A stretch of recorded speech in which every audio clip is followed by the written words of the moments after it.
ধুম্মা চলে ধুম।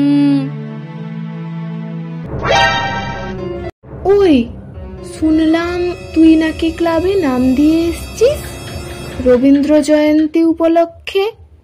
তা তুই ওখানে গিয়ে কি করবি? তুই তো কিছুই পারিস না।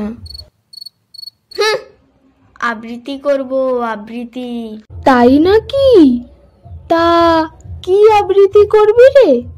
শোনা দেখি একটু। ধুম্মা চলে ধুম্মা চলে ধুম। তোকে কেন বলবো? হ্যাঁ, আমি স্টেজে গিয়ে বলবো। পুরানো সেই দিনের কথা ভুলবে কি রে। তা কি আবৃত্তি করবি? প্র্যাকটিস করে নে একটু। আরে স্টেজে গিয়ে বলবো বললাম তো। দিয়ে বলতে পারবে না?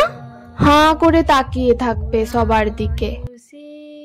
অবাক কাণ্ড, সুকুমার রায়।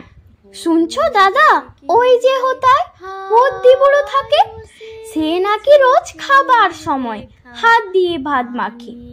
শুনছি নাকি খিদেও পায় সারা দিন না খেলে।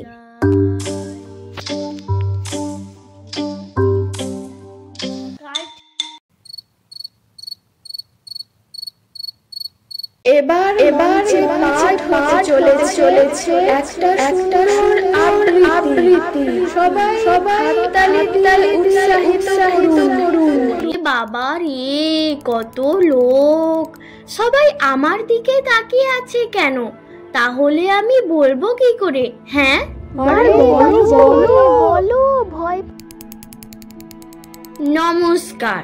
অবাক কাণ্ড, সুকুমার রায়। শুনছো দাদা, ওই যে হোথায় বদ্যি বুড়ো থাকে। নমস্কার।